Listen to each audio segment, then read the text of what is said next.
Welcome to my channel technician Dev. आज हम part 5 बना रहे हैं और इस 5 का टॉपिक रहेगा हमारा पीएच एंड कौन सा फिल्टर कब चेंज करना चाहिए।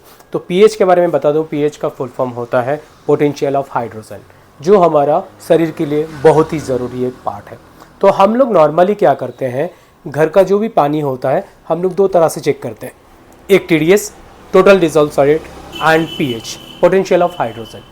तो ये दोनों हमारे शरीर के अंदर ऑलरेडी जो ब्लड है उसके हिसाब से अभी नॉर्मली आप लोग पीएच चेक करते हैं। पीएच चेक कर बताता है 7 न्यूट्रल है, 7 के ऊपर हुआ तो अल्कलाइन है, 7 से नीचे हुआ तो एसिडिक है। तो खास करके आप जानते हैं हम लोग बॉडी का कौन सा हमें कितना ज़रूरत है हम लोग कैसे समझेंगे। देखिए नॉर्मली जो BIS का नॉर्म्स है उसके हिसाब से हमें 6.8 से 7.8 या नॉर्मली 8 pH तक हम लोग कंज्यूम कर सकते हैं। अब वो चीज़ कैसे कैलकुलेट होता है तो समझ लीजिए हमारा जो ह्यूमन ब्लड होता है, ब्लड का pH है 7.3। यस, जो हमारा ब्लड है उसका pH लेवल है 7.3। तो नॉर्मली pH हम लोग डिसीजन करेंगे हमारा बॉडी का ब्लड के हिसाब से हमें pH को अपना अंदर लेना चाहिए। अब होता क्या है, जैसे मान लीजिए लोग बोलते हैं अल्कलाइन वाटर अच्छा है, क्यों बोलते हैं? देखिए एज पर गवर्नमेंट 6 पॉइंट नीचे का pH का पानी हमें नहीं पीना है एंड अबव 8 का पानी हमें नहीं पीना है। हाँ, अबव 8 का पानी, कोई भी चीज़ ज़्यादा भी अच्छा नहीं है और कम भी अच्छा नहीं है। तो as per government norms and doctors भी ये सजेस्ट करते हैं जो आपका ब्लड का pH 7.3 है तो आप उसका नियर बाई pH ही लीजिए, 6.8 से नीचे ना लीजिए। सो नॉर्मली RO का पानी जो होता है 6 pH से नीचे होता है जो कि एसिडिक होता है। तो हमारा बॉडी में भी एसिड ऑलरेडी बनता है। आप अगर एक ह्यूमन बॉडी का नेचर देखेंगे, जो ब्लड का हमारा pH हमारा स्टॉमक में जो है 1.7 से 2 pH तक बनता है। तो अगर हम एसिड ऑलरेडी हमारा स्टॉमक में बन रहा है उसके ऊपर से हम लोग अगर एसिडिक पानी लेंगे तो वो हमारा बॉडी के लिए हार्मफुल होता है। तो नॉर्मली pH जो ब्लड रिलेटेड pH है उसके अंदर अगर 8 pH से भी ज़्यादा नहीं होता है। अगर pH मान लीजिए आप एक एनर्जी ले रहे हैं, ठीक है, अगर मान लीजिए हमारा मैक्सिमम लेट हमारा बॉडी का क्या है 8 pH तक आप ले सकते हैं। 8 pH से ज़्यादा अगर लेंगे तो बॉडी में एक्स्ट्रा एनर्जी का भी कोई ज़रूरत नहीं, वो सिंपली वेस्ट होगा एंड उसका भी प्रभावित कुछ पार्ट में खराबी आ सकता है हमारा शरीर में। तो आप क्वेश्चन ये आता है, इतने सालों से RO आज से 20 से 25 साल पहले आया है हमारे मार्केट में, तब से हम लोग लो TDS पानी पी रहे हैं। क्या लो TDS पानी पीना शरीर के लिए हार्मफुल है? नहीं, बिल्कुल हार्मफुल नहीं है, क्योंकि आप एक प्योरेस्ट पानी पी रहे हैं और जो भी एसेंशियल मिनरल्स हमें चाहिए बाकी खाना में से हम लोगों को मिल जाता है। जैसे हम लोग जो भी साग सब्जी खाते हैं या जो भी फूड्स लेते हैं उसके अंदर भी TDS मौजूद होता है। आप अगर एक कोकोनट वाटर को अगर नापेंगे तो 2000 से लेके 5000 TDS तक एक कोकोनट वाटर में मिलता है आपको। सो TDS अगर लो TDS पानी हम लोग पीते हैं उसमें कोई हार्म नहीं है। हाँ, इसमें हार्मफुल तब होती है जब आप वाटर जो लो pH का पिएंगे, अगर उसमें अल्कलिनिटी नहीं रहेगी पानी में तो आपका बॉडी में एसिडिक लेवल बढ़ जाएगा। और जबकि ब्लड का लेवल 7.3 है और आप 6 pH से नीचे पानी पिएंगे, ब्लड को हमारा शरीर को 7.3 से ऊपर चाहिए ही चाहिए, तब क्या है वो pH बॉडी दूसरा जगह से लेगा। तो अब क्वेश्चन ये आता है, इतने सालों से हम लोग जो RO का पानी पी रहे हैं क्या सभी लोग मर गए हैं? नहीं। तो अब क्या होता है, देखिए खाना में और पानी में TDS एंड अल्कलाइनिटी सभी चीज़ों में मिलता है। तो आप देख सकते हैं यहाँ एक चार्ट है जिसमें हमारा हम लोग जो भी फ्रूट्स सब्जी या कुछ भी खाते हैं उसमें भी अल्कलाइन मौजूद होता है, उसमें भी TDS मौजूद होता है। तो ये नहीं है हम जो लो TDS पानी पीने से हमारा कुछ ज़्यादा नुकसान होगा। हाँ, pH लेवल ज़रूर आपको पानी में मेंटेन करना चाहिए। तो pH के बारे में मैं शायद मैं समझा पाया हूँ। अब बात आती है हमें फ़िल्टर कब चेंज करना चाहिए। फ़िल्टर अभी नॉर्मली देखिए आज 3-4 साल में जो भी नए कंपनीज़ आई है, खास करके 2 कंपनीज़ का नाम मैं ज़रूर बताऊँगा जो आपने आपको स्मार्ट बताती है। मैं उनको बताऊँगा स्मार्ट नहीं है, ओवर स्मार्ट है। नंबर 1 में आती है अर्बन कंपनी। मैं भी एक समय अर्बन कंपनी के साथ पार्टनर के हिसाब से काम कर चुका हूं, मैं इसका अंदर का बात तक भी जानता हूं। बट कंपनी एक अच्छा प्यूरीफायर बनाती है, बेशक बनाती है, मैं इस चीज़ को एग्री करता हूं, बट उसमें कुछ चीज़ वो लोग मार्केटिंग के हिसाब से गलत लोगों के पास फैला रहा है। जैसे उनका फ़िल्टर 2 साल तक कोई रिप्लेसमेंट का ज़रूरत नहीं है, कस्टमर को वो अनकंडीशनल वारंटी देता है। उसी तरीके से एटमबर्ग भी मार्केट में आजकल अपने आप को स्मार्ट प्यूरिफिकेशन के लिए दावा करती है। बट हम प्यूरिफिकेशन सिस्टम को ऑलरेडी समझे हैं किसके बाद कौन सा प्यूरिफिकेशन होना चाहिए, बट मैं आज आपको बताने वाला हूँ कौन सा फ़िल्टर कब चेंज करना चाहिए। हाँ, ये बहुत इंपॉर्टेंट चीज़ है। लोग समझते हैं एक बार हमने एक फ़िल्टर खरीद के लगा लिया, जब तक मीठी पानी आ रही है तब तक उसमें कोई समस्या नहीं है, बट ऐसा नहीं होता है। जैसे मैं आपको प्री फिल्ट्रेशन के बारे में समझाया था एंड पोस्ट फिल्ट्रेशन के बारे में समझाया था। तो पोस्ट फिल्टर जो है एकदम तक, अगर मान लीजिए आपके वहाँ मीठा पानी लगातार आ रहा है, आपने 4 से 5 साल तक फ़िल्टर चेंज नहीं किया। हाँ, ऐसे भी कुछ घरों में मैं ऑलरेडी सर्विस में गया था जहाँ पे लोग लंबे समय तक फ़िल्टर नहीं चेंज करते हैं, ताकि उनको पता ही नहीं है फ़िल्टर कब चेंज करना चाहिए। तो मैं आज बता सकता हूँ, देखिए आपका ईयरली खर्चा 2000 के अंदर आपका फ़िल्टर चेंज हो सकता है। हाँ, आपने सही सुना, 2000 रुपये के अंदर फ़िल्टर। हाँ, कुछ केसेस में, जबकि मैंने पहले भी बताया था, फ़िल्टर का लाइफ डिपेंड करता है आपका रॉ वाटर के ऊपर। जो जिस सोर्स से आपका वहाँ पानी आ रहा है, उस पानी में क्या क्या मेटल्स हैं, क्या क्या चीज़ है, टोटली उसके ऊपर डिपेंड करता है। क्योंकि कुछ बैक्टीरिया, वायरसेस आपका पानी में मौजूद हो सकता है पहले से, कभी कभी उसके वजह से मेम्ब्रेन भी ख़राब होता है। क्लोरीन जो होता है वो भी मेम्ब्रेन को ख़राब करती है, हार्डनेस भी मेम्ब्रेन को ख़राब करती है। तो जानते हैं, चलिए डिटेल में कब कौन सा फ़िल्टर चेंज करना चाहिए। देखिए, सबसे पहले प्री फिल्टर का बात बताता हूँ। प्री फिल्टर जो बाहर में आपका इस तरह का फिल्टर में लगा हुआ रहता है और उसके अंदर डलती है इस तरह का कैंडल्स, जो कि हर मार्केट में अलग अलग क्वालिटी का, अलग अलग रेट में अवेलेबल है। अब ये फ़िल्टर कब चेंज करना चाहिए? देखिए, इस फिल्टर का सबसे मेन चीज़ है, हम जानते हैं अगर मान लीजिए 24 आवर्स के अंदर अगर पानी का रोटेशन नहीं होता है तो वहाँ बैक्टीरिया फॉर्मेशन स्टार्ट होता है। सो मान लीजिए आपने कहीं बाहर चला गया, तो इस बोतल में पानी स्टोर रहता है, तो 24 घंटे या 72 घंटे के बाद इसके अंदर भी बैक्टीरिया फॉर्मेशन स्टार्ट हो जाती है।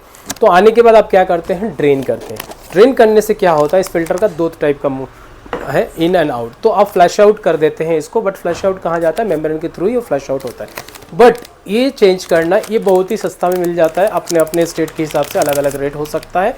ये आप मिनिमम, अगर आपके वहाँ डिपेंड करता है सेडिमेशन का कंडीशन के ऊपर, कहीं क्या होता है, बहुत ज़्यादा मट्टी आता है, बहुत ज़्यादा सैंड आता है, उस केस में ये ब्लॉक हो जाती है। ठीक है, ब्लॉक होने से हमें चेंज करना पड़ता है। तो मैक्सिमम अगर यहाँ ब्लॉक नहीं था, हम लोग 6 मंथ में एटलीस्ट चेंज करते हैं। उसके बाद आता है अंदर का सेडिमेशन। अंदर का सेडिमेंट भी आप अगर ब्लॉक नहीं हो रहा है तो 1 साल तक मैक्सिमम आप चला सकते हैं, क्योंकि 1 साल के बाद जो भी माइक्रो पार्टिकल्स होता है, कुछ ना कुछ पार्ट हम लोगों का अंदर चला जाता है। तो ये जो सेडिमेंट कार्बन होता है, ये एक बजट फ्रेंडली होता है, जिसको आप पीरियडिकली चेंज कर सकते हैं। आप बात करूँगा फिल्टर का सबसे इम्पॉर्टेंट पार्ट जो है, एक तरह से माना जाता है कार्बन को।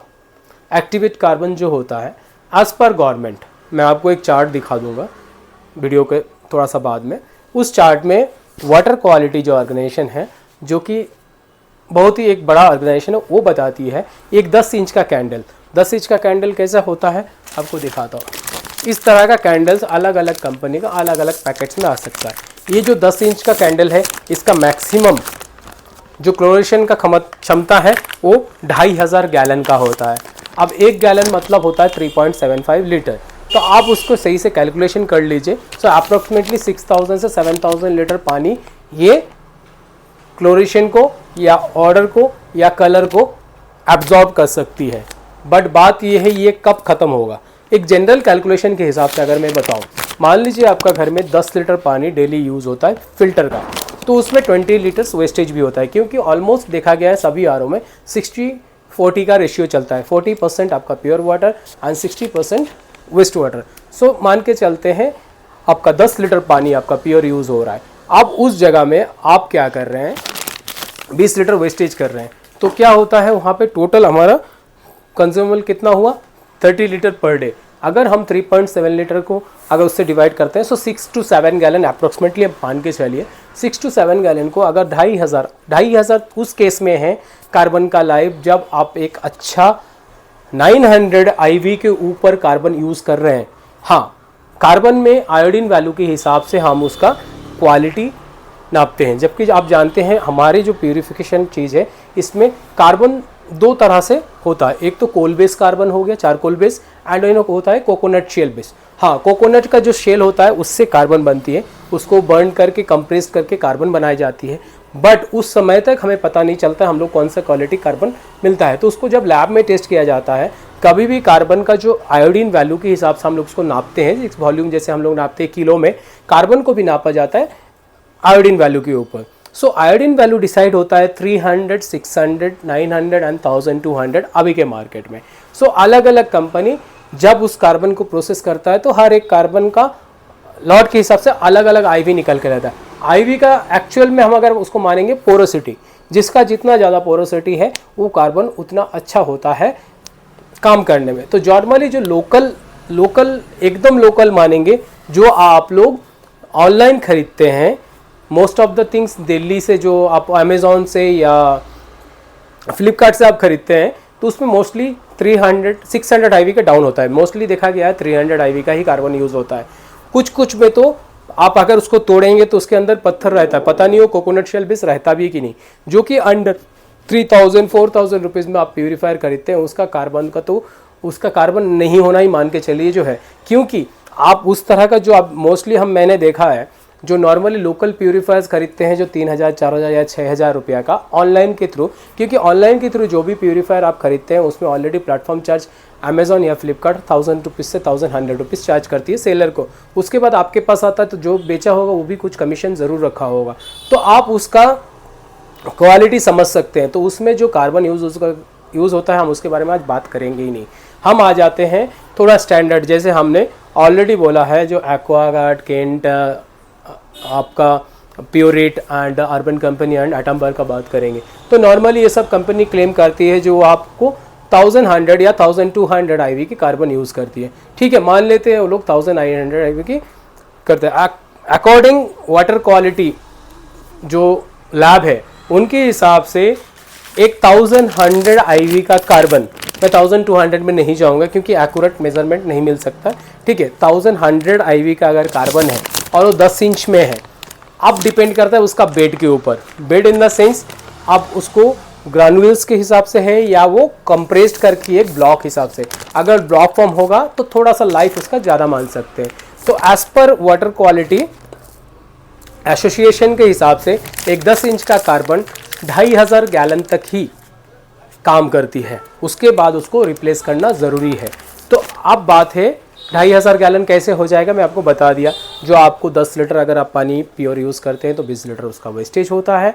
अगर उसको आप कैलकुलेशन करेंगे 3.7 लीटर पर गैलन के हिसाब से, वो 10 से 11 महीना ही उसका लाइफ आता है। सो आपको आप सीधा मान लीजिए जो भी एक्वागार्ड एंड केंट कंपनी है, मैं खास करके इन दोनों का रूल के, ये लोग अपने रूल में बहुत सही है। लोगों को लगता होगा एक्वागार्ड एंड केंट का मेंटेनेंस ज़्यादा है, हाँ ज़्यादा है, क्योंकि ये कंपनी एज पर लैब का जो रिपोर्ट है, जो कार्बन कितना दिन तक चल सकता है उसके हिसाब से काम कर रही है। इसीलिए कंपनी आपको बाई फोर्स बोलती है आप इसका फ़िल्टर चेंज करो, एटलीस्ट कार्बन सेडिमेंट। हाँ, इस कंपनी के साथ गलती ये है, ये पूरा किट चेंज करता है। हाँ, पूरा किट इन द सेंस अगर फिल्टर का हम लोग पूरा किट का मान में चलेंगे, उसमें आता है सेडिमेंट, कार्बन, मेम्ब्रेन, एफआर। सो मेम्ब्रेन जो है, मेम्ब्रेन का लाइफ डिपेंड करता है वहाँ का वाटर के हिसाब से। जैसे मैं बताया pre treatment and post treatment, जो प्री ट्रीटमेंट होता है उसके ऊपर मेम्ब्रेन का लाइफ होता है। तो कुछ जगह में वाटर जहाँ हार्ड होता है, जैसे कि अब ये ब्रांडेड कंपनी पैन इंडिया के लिए फ़िल्टर्स बनाती है, तो इसके लिए वो लोग एक मीडियम रेंज लेके चलती है। तो जहाँ पे वाटर हार्डनेस ज़्यादा है वहाँ पे मेम्ब्रेन इनका चोक हो जाता है। तो कंपनी क्या एक सिस्टम बनाए रेगुलरली से साल भर में हम लोग फुल किट को चेंज कर देंगे, बट कहीं ना कहीं ये थोड़ा सा गलत है, क्योंकि मेम्ब्रेन का लाइफ, जब तक मेम्ब्रेन काम करती है तब तक मेम्ब्रेन लाइफ माना जाता है। मैंने खुद एक्सपीरियंस किया, एक मेम्ब्रेन ऐसे भी घर में है जहाँ पे हम लोग 8 साल तक सर्विस दिया है मेम्ब्रेन ने। सो मेम्ब्रेन का एक्सपायरी तभी होता है जहाँ तो मेम्ब्रेन क्लोरीन के कारण वो ओपन हो जाए या कैल्शियम मैग्नीशियम के कारण वो ब्लॉक हो जाए, तब वो मेम्ब्रेन काम नहीं करती। मेम्ब्रेन जब काम नहीं करेगी तभी उसको चेंज करना चाहिए। बाकी फिल्ट्रेशन जैसे हो गया pre filter, sediment and carbon, हर साल आपको चेंज करना है, हर साल। इसीलिए आप, क्योंकि कंपनी जो भी कार्बन यूज़ कर रही है आप उसके बारे में नहीं जानते हैं, उसका मैटर करता है उसका क्वांटिटी एंड क्वालिटी। जैसे as per water quality association ने बताया क्या, एक 10 इंच का कैंडल के अंदर अगर वो ब्लॉक फॉर्म में भी है या टुकड़ों के फॉर्म में, जिसको ग्रैन्यूल्स बोलते हैं, उसके फॉर्म में भी है, तो वो मैक्स टू मैक्स 2500 गैलन तक आपको सर्विस लाइफ देती है। स्क्रीन में देख सकते हैं ये वाटर क्वालिटी जो एसोसिएशन है उनका रिपोर्ट है ये। तो इसमें जो कार्बन का एब्जॉर्बेशन कंसेप्ट क्या होता है उसके बारे में बताया है, क्या क्या करता है। देखिए, ऑर्डर, कलर इम्प्रूव करता है, यहाँ पे देख सकते हैं आप, ये जो मैं हाईलाइट किया हूँ। उसके बाद स्ट्रक्चर क्या होना चाहिए, कितना माइक्रोन्स का होता है, कितना पोर साइज़ होता है इसका, कोकोनट शेल कार्बन का क्या है, परसेंटेज क्या है, ये सारी चीज़ों के बारे में ये बताए हैं। बट कोई भी फ़िल्टर का हम लोग समझते हैं उसका क्वालिटी, क्वांटिटी प्लस उसके अंदर से फ़्लो। तो कभी भी हम लोग उसके अंदर से, मतलब कार्बन के अंदर से जब वाटर को पास करते हैं तो वहाँ पे कांटेक्ट टाइम का भी एक मैटर होता है, जो कि ये सब ब्रांडेड कंपनी उसे फॉलो नहीं करती है। अब कैसे नहीं, यहाँ पे आप अगर इसका डिटेल को आप पढ़ेंगे, सो कितना गैलन पर मिनट पानी, अगर मान लीजिए यहाँ पे सिंपली एग्जांपल दिया है, जो फ्लो ऑफ वाटर आप यहाँ पे देखेंगे through filter at 2.5 gallon per minute has an, जो भी कार्बन का दिया है टाइमिंग, ये सारा कैलकुलेशन होता है। तो हम लोग इतना डीप में नहीं जा रहे हैं, हम उसको समझा रहे हैं जो आपका कितना गैलन पानी एक 10 इंच का कैट्रिज, आप यहाँ देख सकते हैं, यहाँ पे अगर 30-40 सेकेंड्स का भी कांटेक्ट टाइम दिया जाता है, ये 10 inch cartridge with a flow of 0.5 gallon per minute is about 20 seconds can remove 95% of incoming chlorine of 2500 gallon। सो ये जो पार्ट है ये बहुत इम्पॉर्टेंट है। तो यहाँ प्रूफ के साथ मैं समझा पाया आपको जो एक कार्बन का लाइफ टाइम क्या होता है। तो आपको शायद मैं क्लियर कर पाया जो फिल्टर्स कब चेंज करना है, हर साल आपको करना ही चाहिए एटलीस्ट कार्बन एंड सेडिमेंट, जो कि बहुत ही बजट फ्रेंडली के अंदर आपका ये फिल्टर्स चेंज हो जाती है। मैं केंट एंड एक्वागार्ड के बारे में जब उसका डिटेल वीडियो बताऊंगा, कंपनी की कमी क्या है, कंपनी का प्लस पॉइंट कहाँ है, दोनों चीज़ हम बताएंगे। अर्बन कंपनी जो कमिटमेंट कर रही है कि वो कितना सही है कितना फेक है वो बताएंगे। एटमबर्ग कंपनी जो कि अपने आप को बहुत ही स्मार्ट प्यूरीफायर करके आजकल इंट्रोड्यूस कर रहा है, उनके बारे में भी खोलेंगे पोल। तो बने रहिए हमारे वीडियो के साथ और हमारे चैनल को सब्सक्राइब करना मत भूलिए।